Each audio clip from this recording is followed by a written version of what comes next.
on! Quee! I'm sure you can understand why I want to savour that swing of me championship title right there, because this is the last WTF Moments video that will happen in this very studio for God knows how long. And quite frankly, my flat is smaller than this confined space I've got here, and I don't want to mark me walls. I only got them painted in December, man. But we'll deal with all the admin stuff right at the end of this video, because quite frankly, as we all know, admin is boring. So welcome to all these WTF moments from this week's Monday Night Raw. And of course, this was the first Raw to come to us after the bloody biggest WTF moment perhaps in the history of all of WWE. That WrestleMania 36 will be going ahead live from the Performance Center. And going off last night's Raw, we all know that Triple H made last week's SmackDown a fantastic night of professional wrestling. But last night's Raw is a big worry, isn't it? Yes, this has all been thrown at WWE over the past week or so, and they've done miraculously well to produce the shows they have produced. But bloody hell, last night's Raw was boring, wasn't it? With Raw being 3 hours long, you can forgive them for replaying that fantastic Men's Royal Rumble match. More on that later on. But other than that, even Stone Cold was there, and that was horrible. Hit the intro.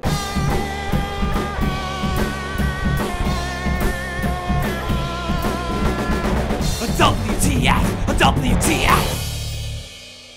They dragged Jerry Lawler out of the house for this? Surely that can't be right. When last night's Raw took place, he was 70 years and 108 days old. And that surely cannot be right, making him work when he's that bloody age. Oh, I get it. I guess that must be fine when your boss, of course, is Vince McMahon, who was slightly older than 70 years of age. And he also doesn't believe in sneezing, because when you sneeze, that means you can't control your own bodily functions. And that makes you weak or something, silly old man. And we've got to make it a WTF moment as well. The sight of Jerry and Tom and Byron in the ring, signifying that Triple H was not going to be on commentary. And I got me big bloody shovel out and everything. I was ready to go along with Triple H, burying everybody here, there, and every bloody where. He was fantastic on SmackDown. How could you not put him on Raw after what he did on last week's SmackDown? I cannot believe it, man. It's 316 day! It's Stone Cold Day! Said Jerry Lawler so many times that if I had a pound coin for every single time he said it, I might have 7 or 8 pound coins. But he said it a lot, didn't he? Thank goodness they got rid of that stupid rule of no addressing the camera, no breaking the fourth wall, because last week's SmackDown, which of course had no fans in attendance whatsoever, made the likes of Bayley and Sasha Banks look like complete idiots, didn't it, people at home? I can see you. But once again, much like with the Bray Wyatt and John Cena confrontation that took place on last week's SmackDown, how much better was that Edge promo, given there was no fans in the arena, making no noise whatsoever? Ooh, oof, me crabs were tingling. It was bloody fantastic, wasn't it? The atmosphere added to what he was saying. More no fans, please. That's a weird thing to say. And on this bombshell, that's a horrible link. And then we get to the bombshell, which is a huge WTF moment. Becky Phoenix on Raw a couple of weeks ago. She was there to retire Edge for a second time, but she was there in place of him because she didn't think it was fair that he would have to retire from something he loves so much for a second bloody time. Now, I don't want to be that guy, but the very concept of this horrible crap show makes me be that guy sometimes. So after we learned that about Becky Phoenix, my first thought was, Betty, you told WWE you were coming back to Raw to provide a medical update on your husband. Something they promoted for a couple of weeks before you got there. But you were going to do something else. You're a dirty liar. I'm sorry. But on a more serious note, of course, the silence in that room allowed every single one of Edge's words to hang there and resonate and register, and it just made it feel all the more emphatic, didn't it? Like it was on something like Coronation Street, right slap bang in the centre of Gail Platt's living room. It was fantastic stuff. But still, speaking about Edge, that dedication, when he doesn't have to. He's Edge. He could probably, if he wanted to, because he's Edge and they're building to Edge being in one of the biggest WrestleMania matches this year, he could have done that promo from home if he wanted to, but look at that dedication. I love you, Adam. I really do. Now, I was a fly on the wall in the production meeting for this week's Raw, and I heard exclusively, you can tell Meltzer and Sean Ross Sapp and people, the real journalists of that ilk, you can tell them exactly what was said right here by Vince McMahon to one Becky Lynch.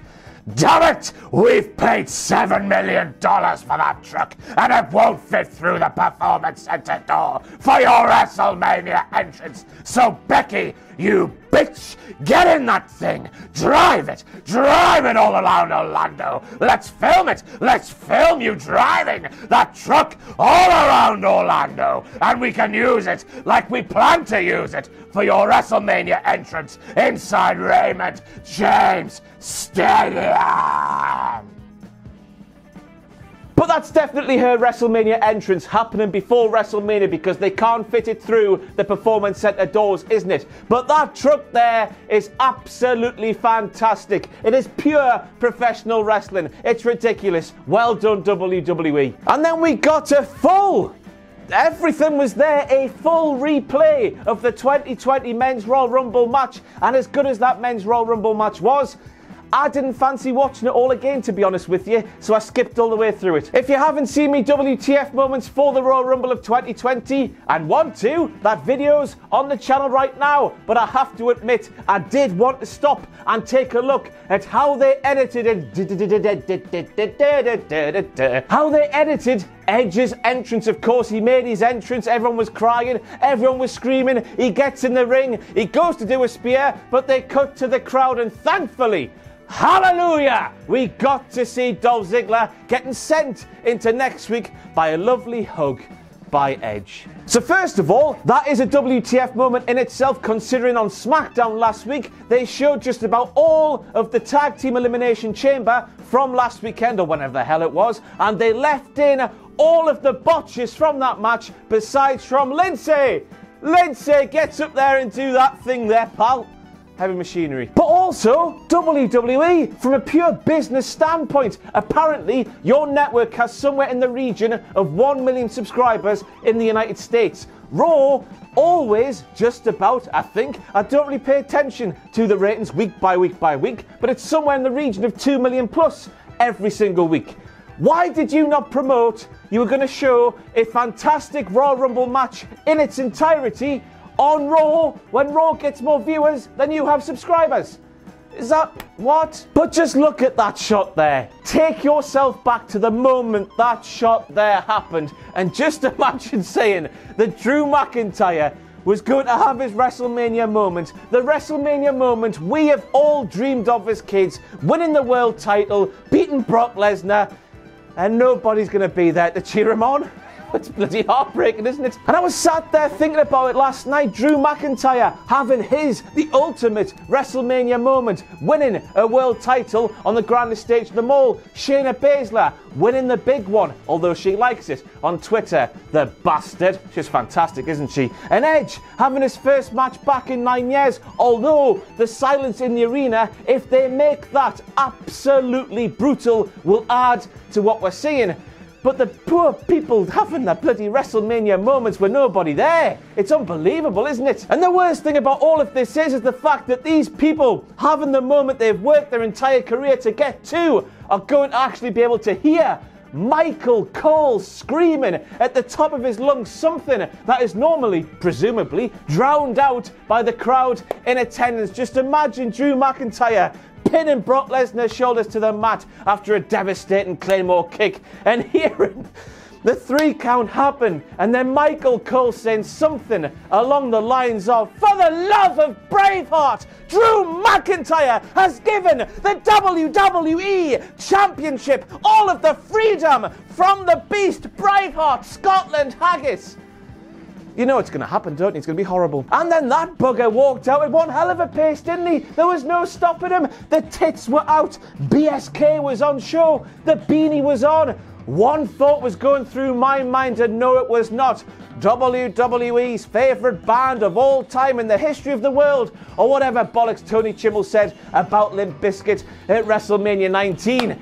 You know what's going to come back, hopefully. You've done it now. You've done made a big mistake. And again, you know, it's the best theme of all time. Old Booger Red is back, and it was clear this call was made before WrestleMania was moved back to the Performance Center, because I was thinking that ramp there is way too small for his massive bicycle to get down, is it not?